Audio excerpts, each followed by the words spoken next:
बिस्मिल्लाहिर्रहमानिर्रहीम।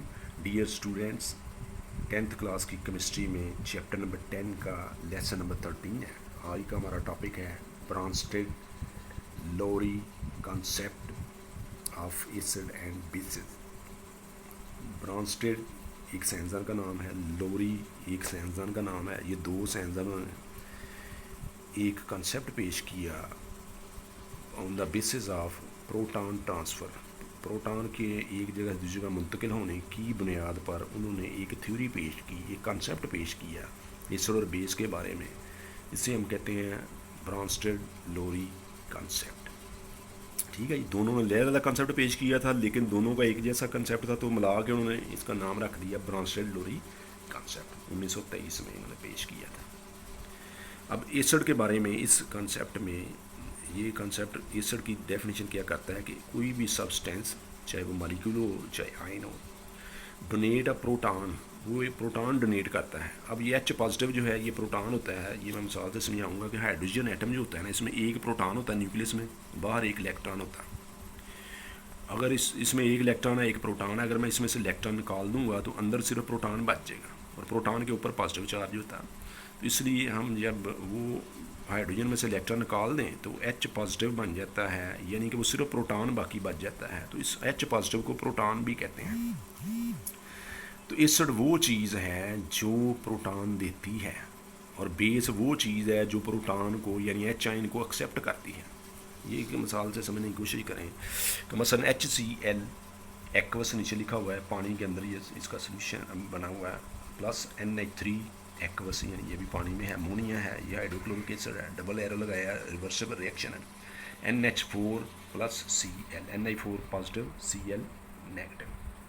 अब हुआ क्या है कि इसने अपना H जो है वो इसको दे दिया है, H पॉजिटिव। ठीक है, जब H पॉजिटिव इसको दिया तो ये हो गया NH4 पॉजिटिव, और ये जो था पीछे इसमें से जब पॉजिटिव लैदा हो गया, पीछे नेगेटिव चार्ज इसके ऊपर बच गया, क्योंकि H के ऊपर पॉजिटिव होता है, Cl ये हमने पढ़ा हुआ है नेगेटिव होता है। तो जब इसमें से मैं ये वाला हिस्सा उतार दूंगा तो पीछे Cl नेगेटिव बच जाएगा। अब इसने H आयन डोनेट किया है तो ये एसिड होगा, और इसने एक्सेप्ट किया है ये बेस होगा। इसने एक्सेप्ट किया है ये। अब ये रिवर्सिबल रिएक्शन है, ये दोनों आपस में मिलेंगे तो फिर ये दोनों चीज़ें बन जाएंगी। अब इस केस में देखें कि मेरे पास ये दिया हुआ है, तो NH4 के अंदर ये सलाहियत है कि वो H आयन दे सके, इसमें तो ये सलाहियत नहीं है। इसमें ये सलाहियत है ये एक्सेप्ट कर सके। अगर ये दोबारा रिएक्शन होगा तो ये H आयन इसको देगा, ये HCl बन जाएगा। तो अब ये H आयन देने की सलाहियत रखता है तो ये एसिड होगा ये, और ये एक्सेप्ट करने की सलाहियत रखता है ये बेस होगा। लेकिन चूंकि एक ही रिएक्शन में एसिड और बेस में से इन्हीं में से ये बने हैं, तो इनको हम कहते हैं कंजुगेट एसिड, कंजुगेट बेस। इनका लहदा से वजूद नहीं होता, रिएक्शन के दौरान ही बनते हैं।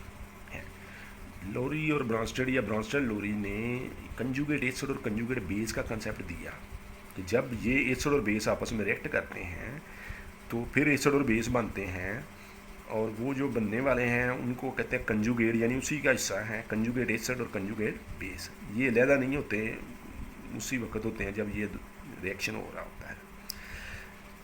तो अब दोबारा एक और एग्जांपल पहले देखें जी। HCl को जब H2O के साथ रिएक्ट करवाएंगे तो ये HCl अपना H आयन इसको देगा, जो H3O पॉजिटिव बन जाएगा। पहले 2 था, एक और H इसको मिला, प्लस Cl नेगेटिव हो गया।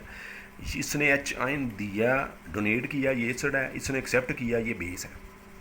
और अब इस केस में आ जाए कि इसके अंदर सलाई जब ये रिवर्स रिएक्शन होगा तो ये इसको देगा, ये एसिड है, और ये एक्सेप्ट करेगा, ये बेस है। लेकिन चूंकि ये रिएक्शन के दौरान ही इनका हिस्सा है, इन्हीं में से बन रहे हैं, तो इसको कंजुगेट एसिड कहेंगे, इसको कंजुगेट बेस कहेंगे। अब आइए कंजुगेट एसिड और बेस की डेफिनेशन पे।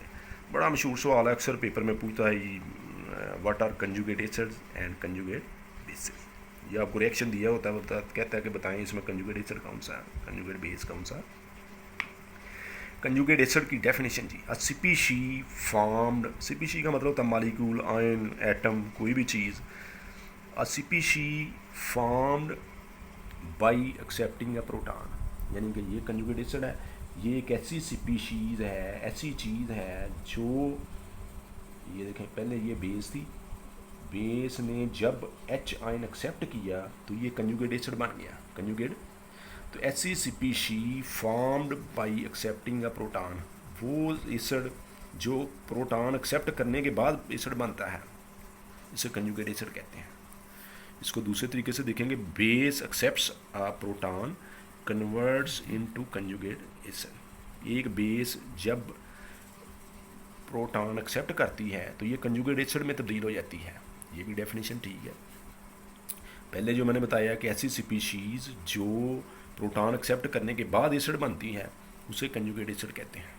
और कंजुगेट बेस इसका रिवर्स है, ऐसी स्पीशीज़ जो प्रोटॉन डोनेट करने के बाद, मसलन इसने प्रोटॉन डोनेट किया है तो डोनेट करने के बाद ये एक बेस बन गई है, तो ऐसा एसिड जो प्रोटॉन डोनेट करने के बाद बेस में तब्दील हो जाता है उसे कंजुगेट बेस कहते हैं।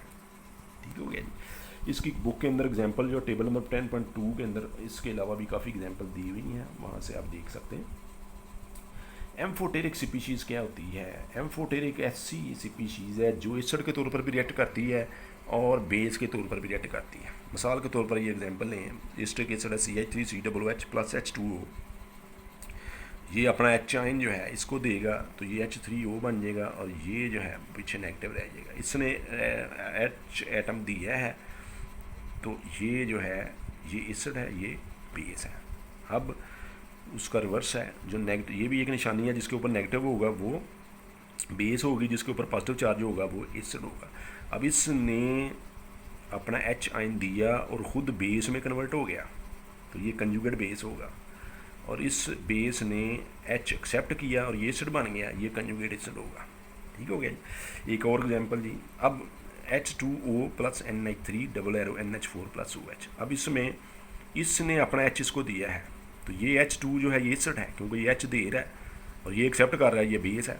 इस केस में और इस केस में ये फ़र्क है कि इस H2O ने H एक्सेप्ट किया है, इस H2O ने दिया है, ये बेस था, ये एसिड है। यानी एक ही चीज़ है, वाटर, यहाँ पर ये बेस है, यहाँ पर ये एसिड है।